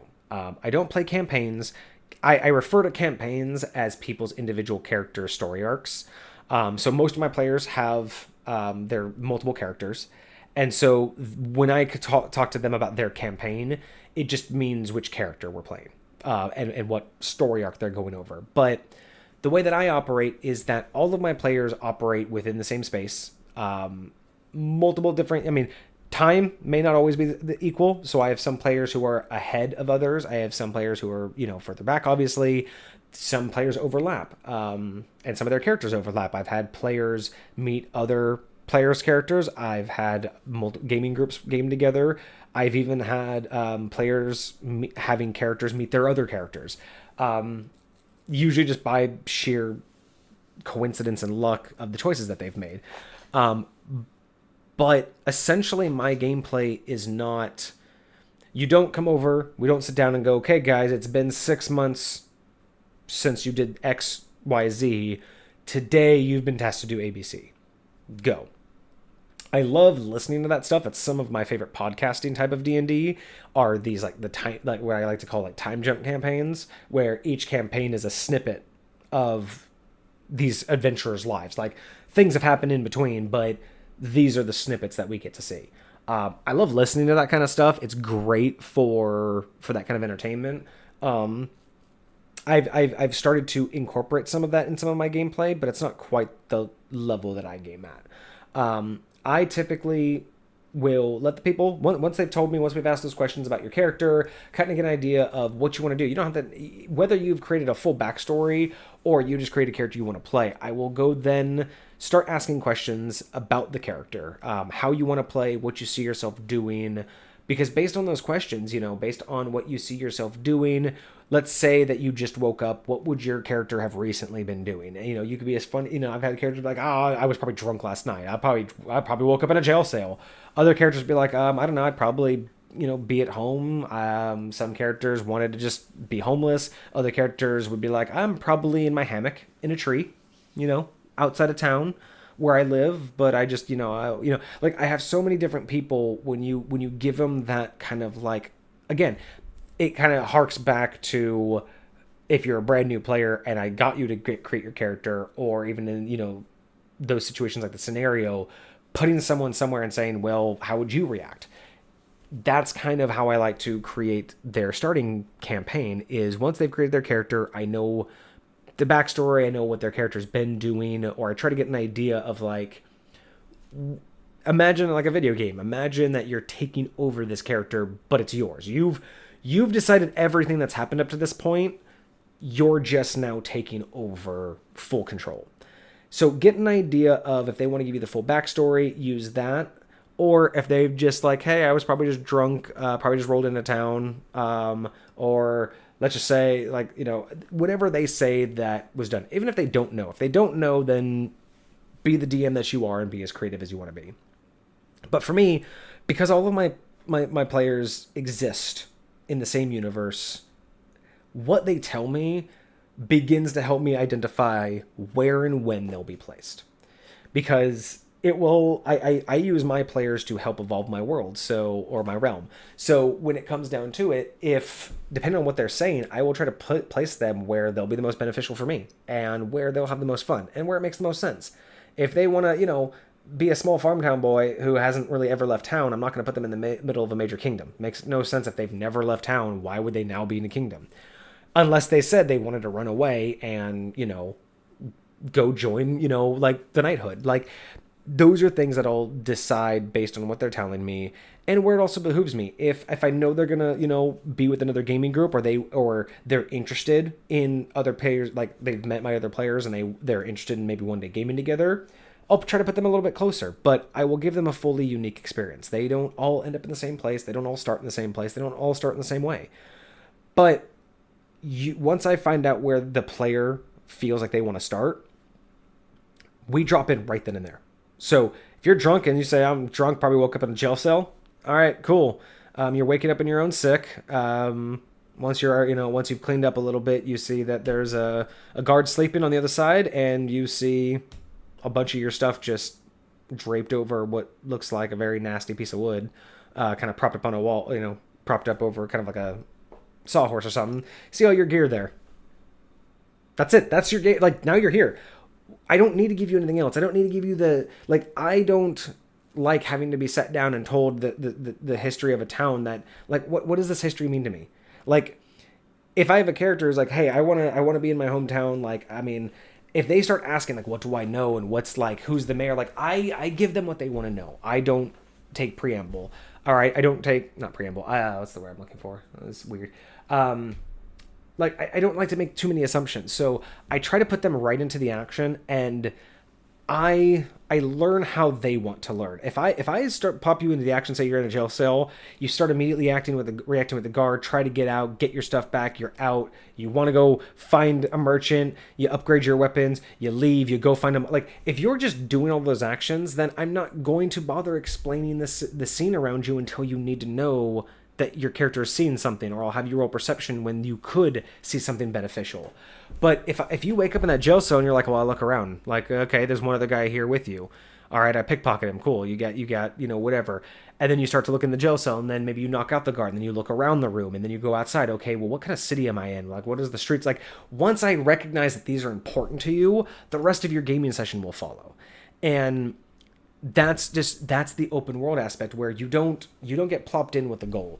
You get plopped in, and I tell all of my players, my level of D&D is not a campaign to be played and to achieve. My level of D&D is, I have a living, breathing, evolving world that you get to interact with, and it needs you to interact. If you set your own goals. If you want to be the richest person, the richest player, or the richest person in my realm, go for it. You want to be the most powerful wizard? Go for it. You want to be the most known swordsman? Go for it. You want to be so good that you can break the sound barrier with your weapon? Go for it. If you want to ascend to godhood, go for it. If you just want to become an immortal, go for it. If you want to travel to another planet, go for it.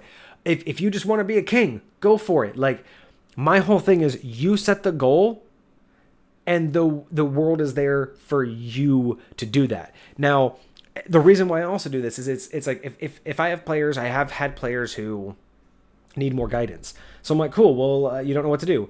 Well, hey, you do notice some commotion, and you see that there's, you know, a bunch of people hanging around what looks to be like a bulletin board near kind of like some, like, you know, shop stalls, like, you know, like a little, like, maybe like a marketplace or a merchant's row. Would you be interested? Like, would that catch your eye?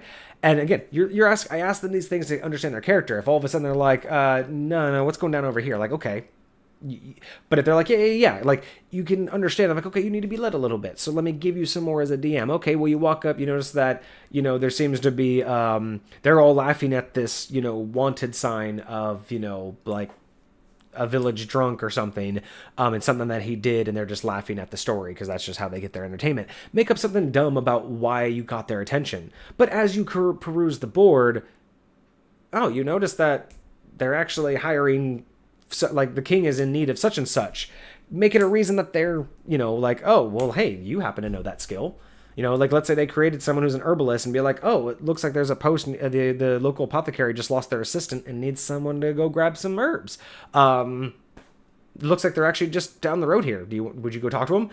You're basically, as a DM, not only are you trying to facilitate their gameplay, but you should be trying to teach them how to narrate their own story, because once they learn how to do that, I kind of looking at it as prompts. You need to teach them how to prompt you. So if they don't know what to do, like, you don't need to over embellish it, but you're giving them examples of what to do, right? So if they walk into a shop, be like, you see, weapons on the wall. It's like you go to the local shop. You don't see anybody immediately. You see a couple things displayed, but it seems like everything's in the back. You don't really like see any kind of signs of a way to, alert anybody, but you do see that there's a door in the back with a drape over it. What would you do? Like, would you call? And then if they're like, I mean, what can I do? Like, well, would you call back? Would you maybe like knock on the table? Would you just like start rummaging through stuff? Would you just go back and like look through? Like, just start prompting them with random things, But I would say be careful. Don't lead them into what you think they should do, or just be careful that you're not basically biasing how they'll be a player. Unless that's what you're trying to do. Unless they want a game like you and your friends and they're trying to learn that, then absolutely give them all the guidance to game like you guys. I just like to try to bring out the gamer that they are. They just don't know how to be. But yeah, when you get dropped into my realm, it's all on you. What you want to do from there is all on you, and everything has a ripple effect. So if you want to play the old school traditional thing, you want to go to a local tavern, or you want to go to the local city hall or the local town square, you want to find a job. Let's say you take a job for the king. He expects you to go find someone, or expects you to go, hunt something down or whatever. You are free to take that quest. You are free to go on that quest and do what you want. You're also free to abandon that quest. Like, I do not have any expectations of my players. You can go to the king and be like, not only that, I'm going to save your daughter, I'm going to do this, I'm going to do that. You could look like the best thing, and then you could be like, nah, we're going to leave now. That's it. We're gone. He's going to remember that. He may not remember you and see you on the street and be like, you guys, come on, he's a fucking king. Like, no, he's a king. No one's going to remember that.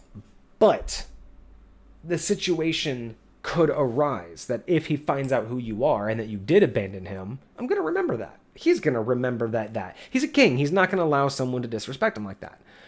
That's the ripple effect. It's not necessarily like, unless he tasked you to go find something that continue to wreak havoc on his thing. The idea is that you can't go ask him for a favor later. You can't go and disrespect a king or bail out on him. Go a couple gaming sessions, get some prestige, and then come back into that kingdom and be like, oh, let's go ask the king for some help. Like, it's just one of those things. If his advisor, like, if you've decided that king, like, if I decided that king has good bookkeeping, the advisor's going to remember your name. And if not, if I'm like, he's kind of a shitty, I've made him into a shitty king. If you're not back within, I don't know, in game a month, he's going to forget all about you guys. And I'll just make those like little things in the back of my mind. And again, it's like what I was talking about in my previous video. It's the realism. The way I keep my consistency in my game is not by having counters and having all these things documented. It's understanding those few little details that I pre-planned. I have all of the details ready if my players ask and if they need it. But the point is if you go and I know you're going to meet the king, I kind of have a few categories of what's going to be the most important aspects for me to keep in mind right now about this guy. If you screw him over, how long is he going to remember? Is someone else going to be able to remind him? And otherwise, how is he going to react to things? Is he even going to realize that you bailed on him? Is what he sent you to do just something that he even forgot that he sent you to do in the first place? These are the things. This is why in one of my first videos I say I never stop gaming in my realm, because of things like that. It's just those little tiny things that I keep track of just by allowing the realm to exist in some form of rationale that makes sense to me.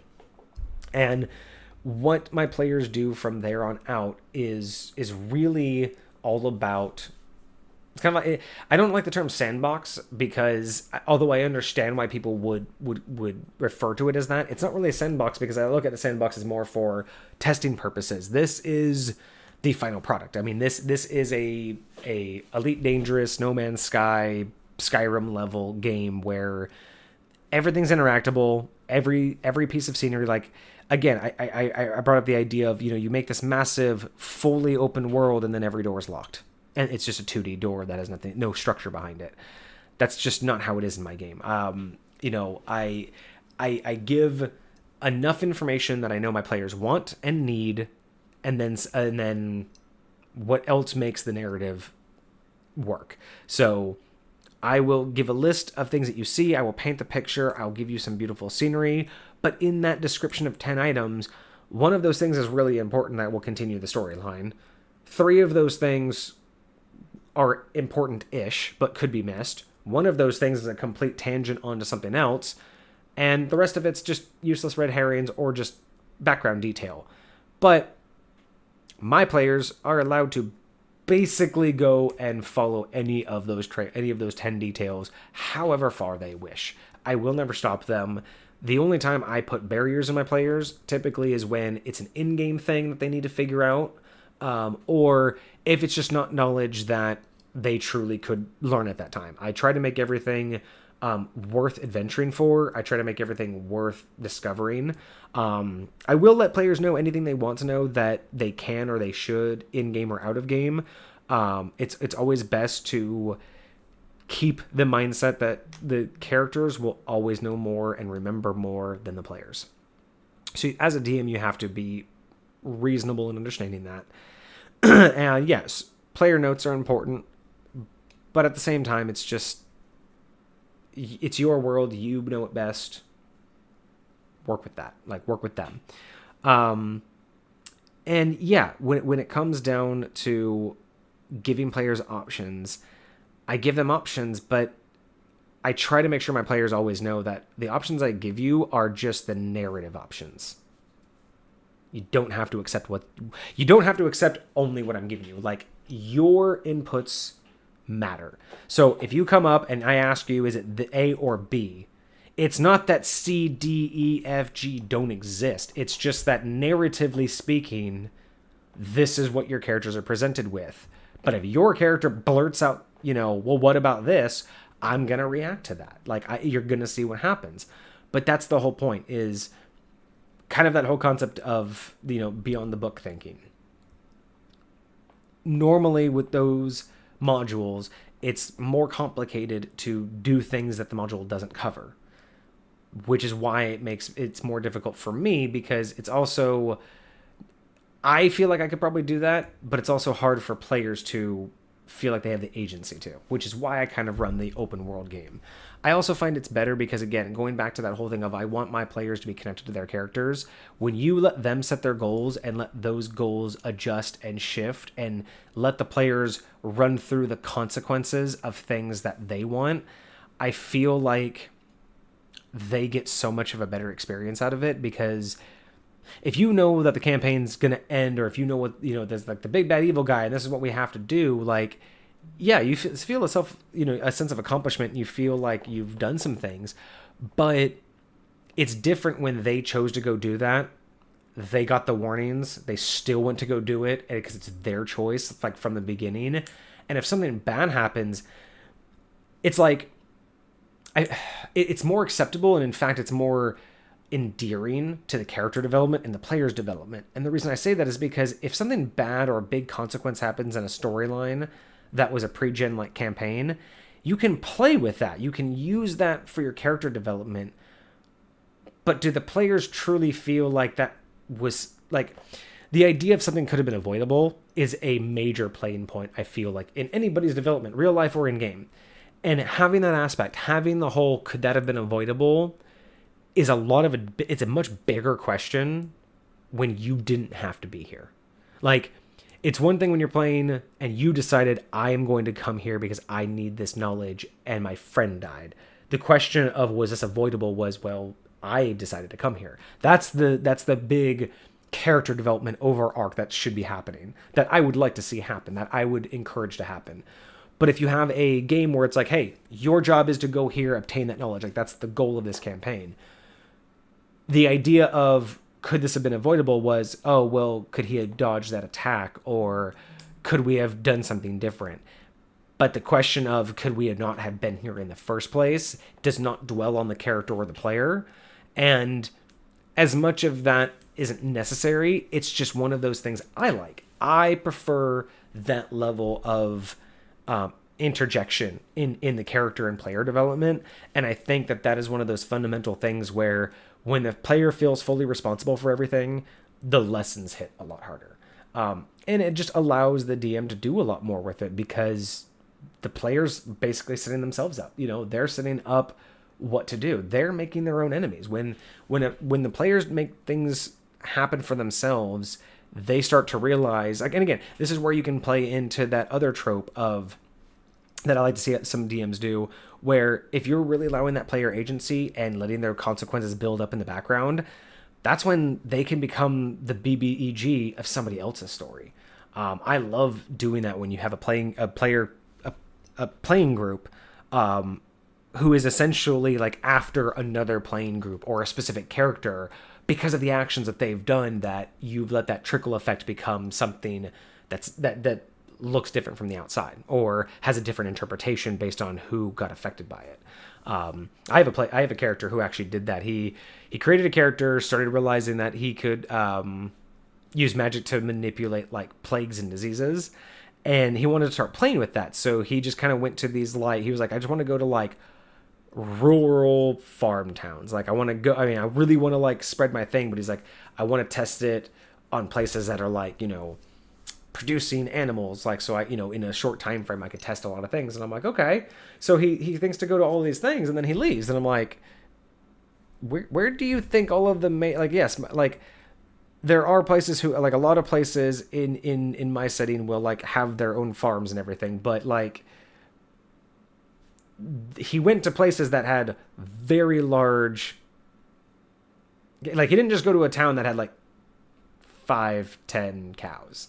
Like he went to places he was like, no, I need a lot of them. So he went to these rural areas in my realm, and again, everything makes sense. So I'm like, okay, so you specifically went for somewhere that's out of the way that has a lot of cattle, like hundreds. Do you really think a small town of less than 1,000 people are eating hundreds of cattle? Like hundreds and hundreds of... No. Those places were typically like actual places that are funded and done by the local like kingdoms and other areas, because their land where they set up shop either needed to be expanded upon or wasn't fertile. So they have these farms that are further out and basically have a setup for that. That's where he went. That's what made sense to me, because there's no out of the way town that isn't part of an extremely major trade route that would have that much cattle that he wanted. But he made the rules. He was able to find it. So it made sense that there's going to be a couple places that, so I found out locally, in a sense, in the region where it would make sense. And I'm like, okay, well, I do know of 2 kingdoms specifically that I put in not the most, best of areas, in terms of like their soil. So I was like, it was justifiable to expand upon that and say, well, they're probably going to get most of their meat from an offside source. And if they both are nearby enough, they could literally put in together and work diplomatically to have this balance. So it made sense to build that into my realm for him as part of his campaign and his character development. But the funny part is he just kind of left it one day. He stumbled across a different campaign story arc and went with it.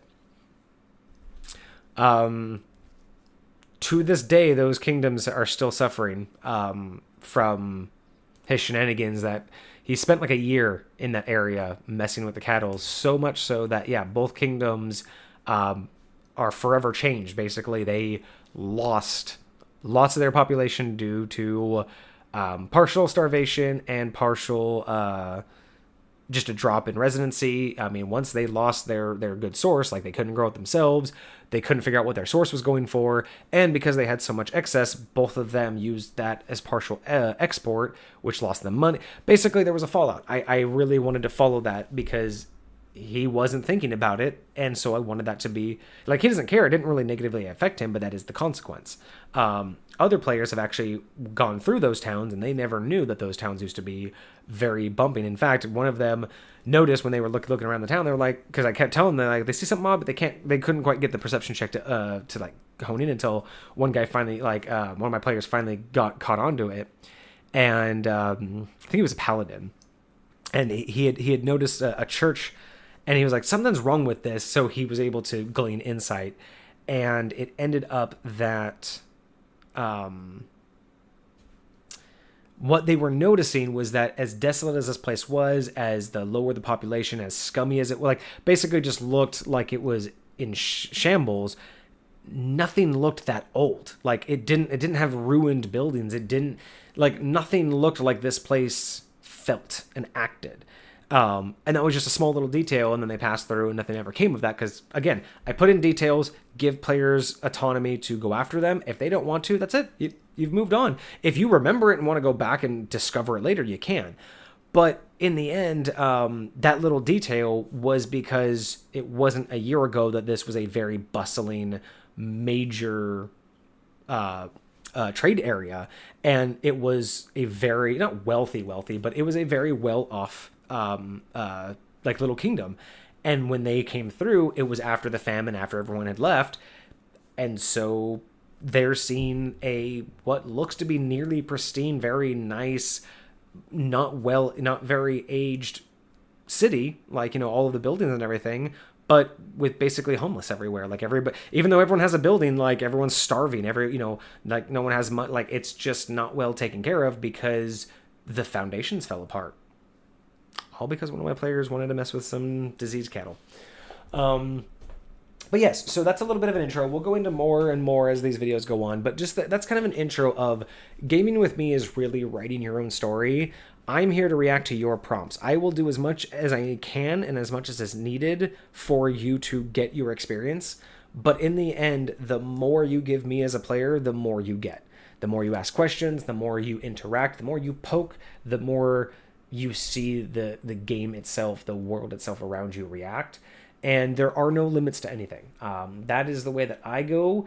And that, again, I tell you this mainly not to tell you that this is how I think DMing should be, but this is going to preface a lot of my ideas and how I operate in a lot of ways. And this is also going to show where some of my ideas come from and why I like certain mechanics from the book and why I modify certain mechanics from the book. All of this is just to show that the way I approach D&D is about fun for me, fun for my players, being somewhat consistent and getting a connection, because I want my players to make choices that they feel are impactful, instead of just making choices to get to the next stage. And yeah, I encourage all DMs to be more malleable than your players. I encourage you to be willing to go beyond the book and really think about your players as what it feels like for their experience. Because remember, you can't get around a player who doesn't want to hear all the fluff, and you have a player who does. You can't get around keeping one of those players bored, but you can keep them filled in, because that's one thing that I have seen a lot of is like what I was telling you about before. If you have a TLDR player, don't let them just sit there and expect like, well, I gave all the information. I mean, it's your fault. Like, don't be that DM. You don't have to do anything super extra, but just break it down for them. Give them, or again, if you have a long conversation coming up and you have characters that either in game, like let's say you have a rogue character who has no interest in politics or doesn't want to be in a room with authority figures, and you have a paladin who just shouldn't be part of the politics because of his religious issues. But then you have two characters who are just like, no, we need to have this conversation. No DM likes to split the party, but give side tasks that at least give those two players who don't want to be there something to do, instead of just be like, oh, well, we'll get back to you later. have to split the party, but be like, okay, well, what are you guys actually going to do while they're doing this? Let them make their own rules and go, okay, so here's what's going to need to be done. You roll this to figure these out. Like, make these couple rolls, and then we'll go through those as things happen. So basically, if you know where he wants to go find information, make him make 3 rolls. That way you have 3 ways to check in on him to keep them involved. And if she wants to have, let's say she wants to go and buy some shit, and she wants to, it's like, okay, so write me down what you need. Write down what you need, where you think you're going to go look, and we'll make rolls based on those answers. So then you go over here, have a little bit of dialogue, like, okay, cool, what was your first roll? Cool, this is the first piece of information you got. Think about where you're going to go next, and we'll get back to you. All right, what was the first shop you went to? Okay, cool. What'd you want to buy? Cool. Do you have enough money for that? Excellent. Make this roll real quick. Okay, boom, boom, boom. All right, think about where you're going to go next. And that's what you just have to keep everybody somewhat involved so they're not just sitting there and zoning out, because once they zone out, that can be the end of the gaming session. I've had a lot of times where even though the gaming session goes on for a couple more hours, it's just once that disconnect happens, it just starts to spread, and eventually it just winds down to not really being the game. It doesn't really end well in terms of the gaming session. It just kind of ends lackluster. And the easy way to do that, again, without having to stop being the normal DM that you are, is, again, little things. Just do little things that, even if it's not consistently keeping them involved, it's keeping them involved in a way that by the end of it, they haven't completely disconnected from the game. I'm really curious to know how you all do your campaigns. Does anybody else do this open world concept where the player is full at agency to decide how and what to do? Or do you do the open world, but do you do it more like video games with, the tasks? Like, do you say, hey, you're in this open world, you can do whatever you want, but here's a few items that that you can do? Do you preface them with some things like, do they wake up in that jail cell, but they have a note on them, and they also happen to know that they have something to do today? Like, I'm really curious. Let me know what you guys have done yourself. In the next episode, we're probably going to talk either more about examples of what it's like to game with me, or I might go into some more mechanics. I might even just pull up D&D Beyond and just start talking about that. Not really sure. Wanted to get through these first couple episodes again, kind of lay some foundation work, let you know where I'm coming from, me as a player, me as a DM, and how I kind of approach things in terms of player agency. And again, all of this is just to let you know where my expectations are, because I try to keep my expectations low for others. I try to keep my expectations for myself high, both as a player and as a DM. So as we go through this series and we talk about the mechanics and we talk about aspects of the game that I agree with or disagree with, these are the foundations that I'm coming from. It's a foundation of trying to make it make sense, try to make it consistent, but also trying to make it really fun for the various types of players that I'm playing with. Let me know what you guys think in the comments. Stick along for the ride. We're going to have a lot more of these. I hope you guys have a great rest of your day. Keep gaming.